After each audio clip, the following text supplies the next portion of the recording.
everyone. Happy total solar eclipse, new moon at the last degree of the zodiac in Pisces at 29 degrees, 29 and a half degrees, and spring equinox. So many interesting things to say about this.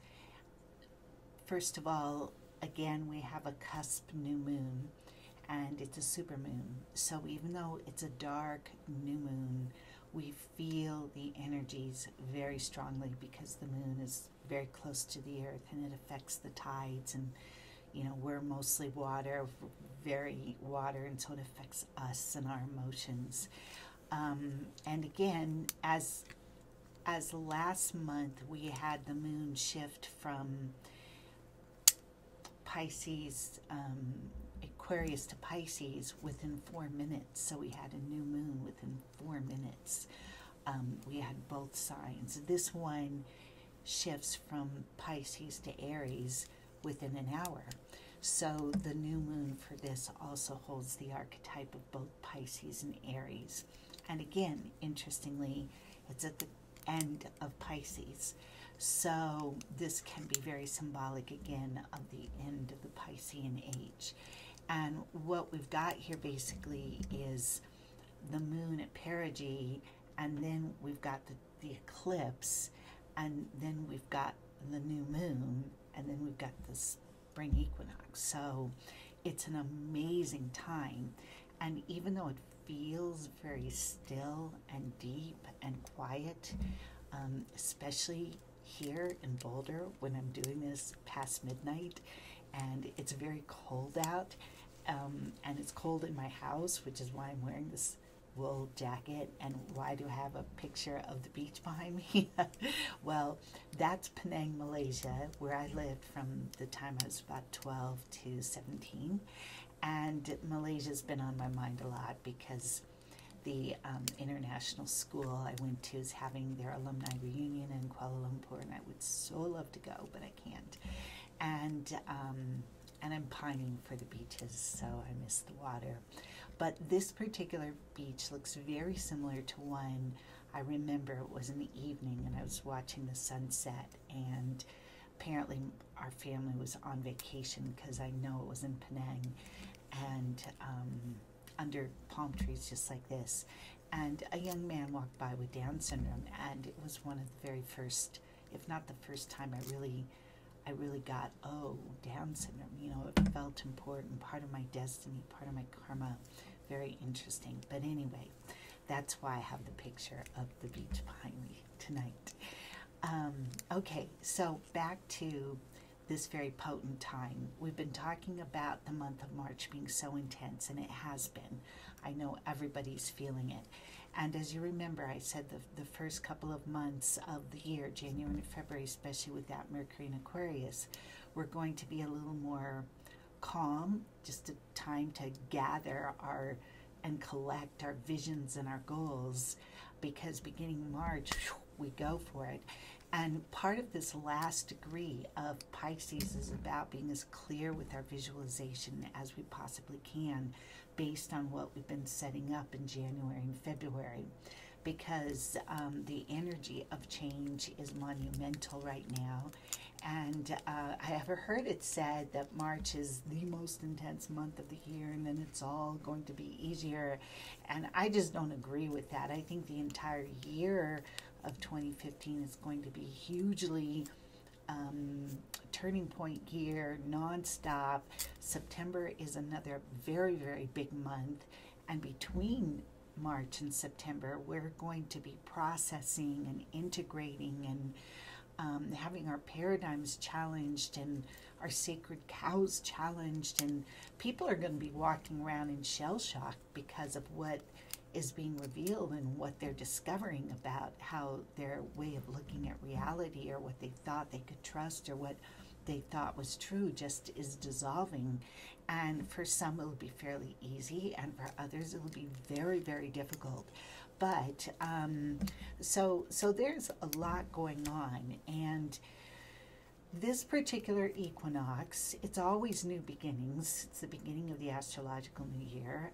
New moon one's always new beginnings. So the total solar eclipse, you know, in ancient times, this was considered dangerous energy, and it often is. It does set up some big precipitous, you know, shifts and movements, especially if it is aspecting your chart directly, that last for a few months after the eclipse. And see them are particularly powerful, but even if we can't, we can feel the energy of it.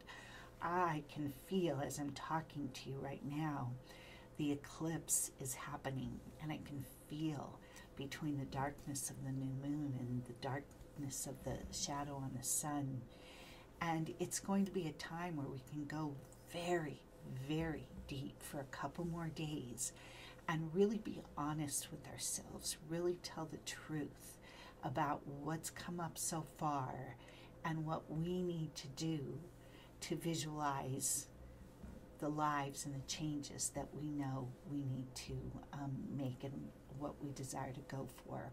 And it is going to mean structures and belief systems and conditioning patterns and ideas about reality continuing to break down. And it is a sense of individuation that we're having to go through collectively, because the end of Pisces, it's sort of like just before we're ready to come out of the womb. In a sense, it's the most extreme degree of innocence lost.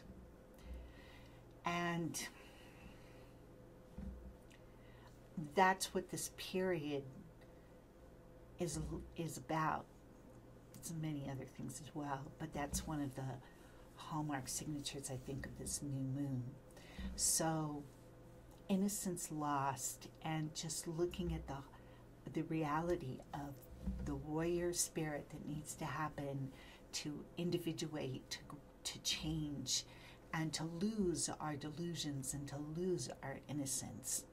So the United States, in a way, is a very young country, and it's going through extreme transformation, and collectively we're individuating into a more grown-up and realistic, you know, way of handling our reality. But it's not easy. It's never easy. Growing pains are never easy. Birthing pains are never easy.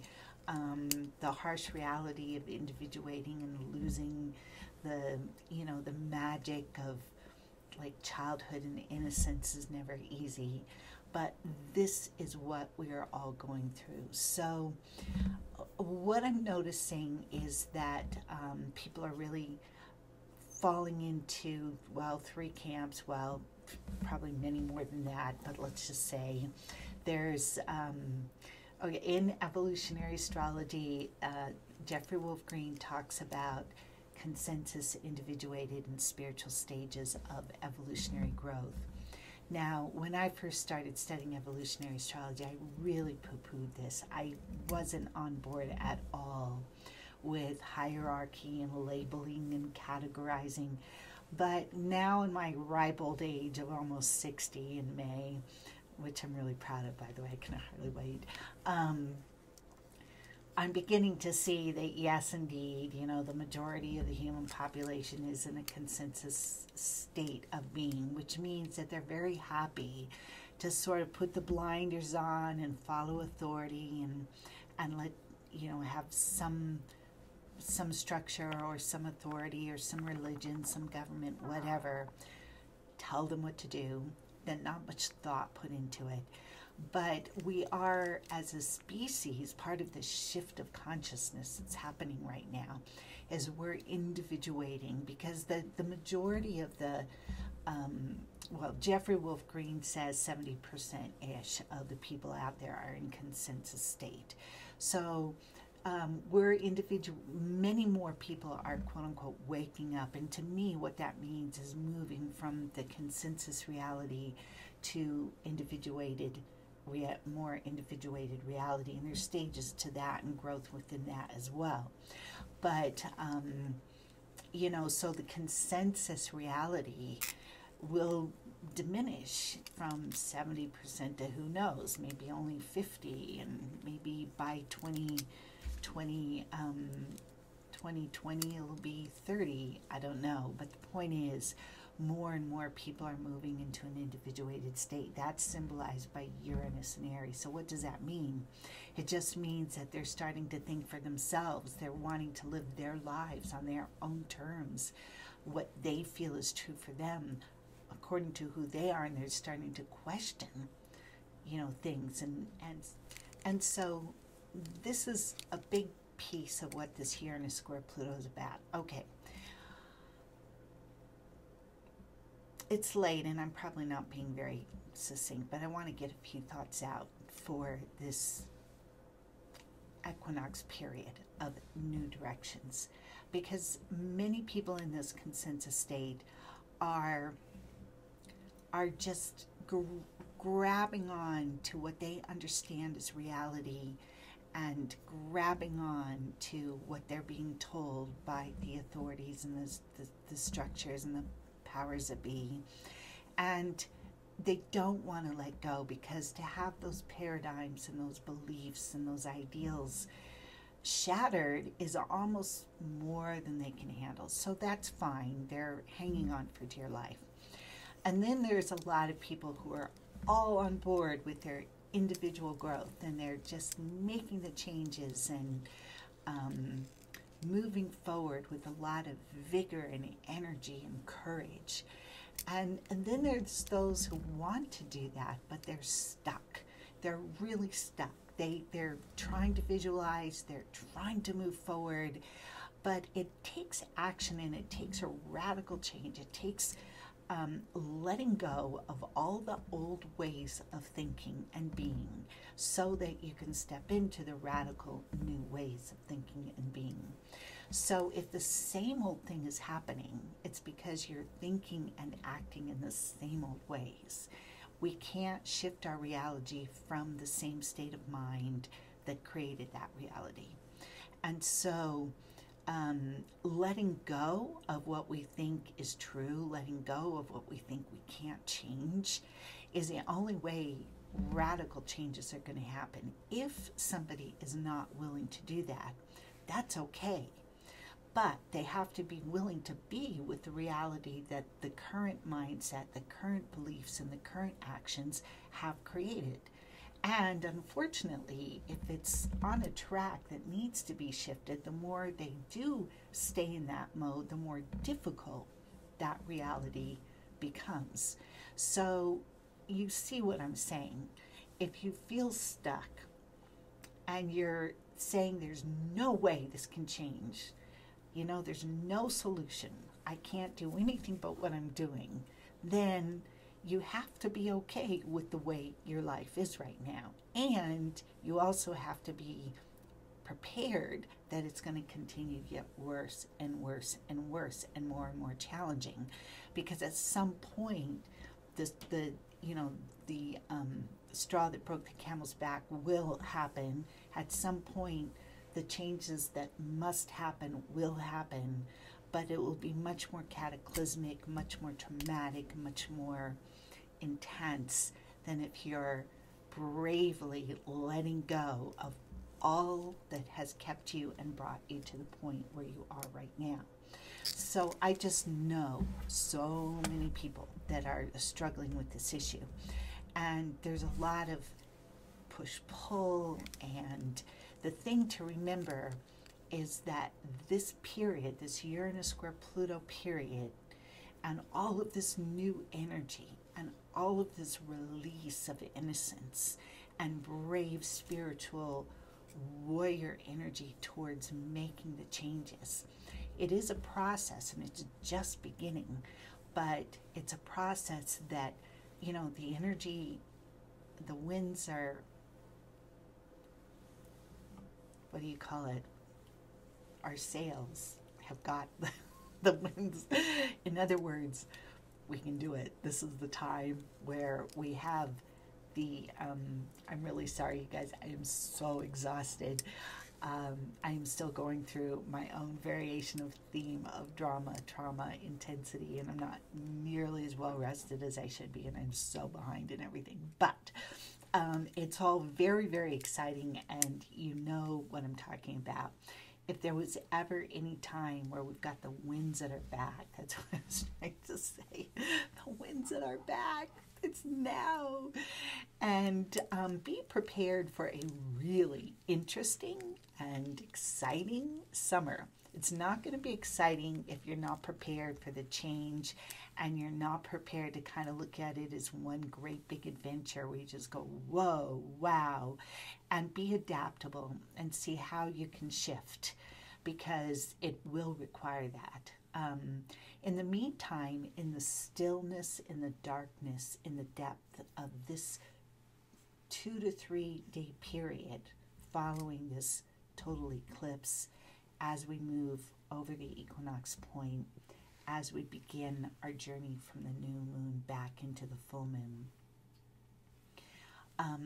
sit quietly and as honestly and truthfully. Be real with yourself, and where you're willing to make the changes, see what you can do. Don't limit yourself. Don't hold yourself back with belief systems that are old. Don't hold yourself back with, well, I'm not going to do that because I can't afford it, or I don't see how I could afford it, or I don't have the time, or whatever. Everyone has to make choices, and nobody can tell you what your choices are for you but you. But for most of us, some pretty big shifts are in order. And if you are finding yourself doing the same things and the same patterns, well, expect the same results is all I've got to say, and expect it to get more and more intense until things finally break to a point, which will also happen. So, where all of these energies fall in your chart is where you can expect to feel this on a personal level. And your chart will show, you know, at what stage in your growth these changes are facilitating, you know, certain soul development patterns that you're ready for. Your chart will show you what areas of your life are being affected. Your chart will give you an idea of the timing involved. Your chart will also give you an idea of what issues are up. What the chart will not do is tell you exactly what's going to happen. It just gives you the patterns, and then you work and make your life work and make the choices based on that very valuable information that you can get from your chart. And it also gives courage for change. So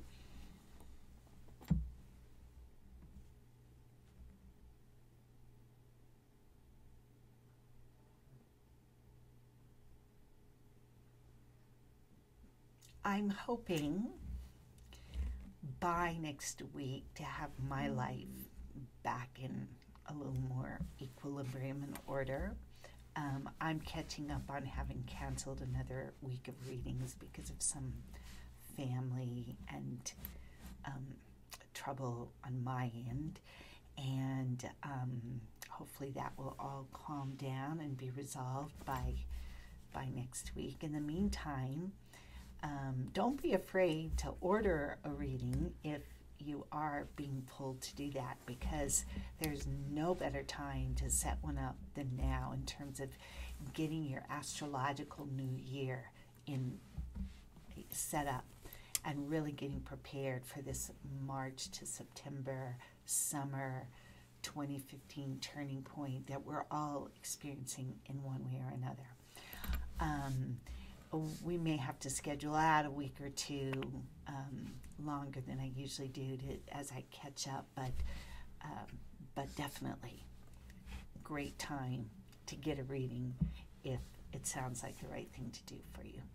Okay, and if you would like to keep up on, hopefully we'll be a little more pulled together videos in the future, subscribe so that you don't miss any, and I will talk to you at the full moon, if not before.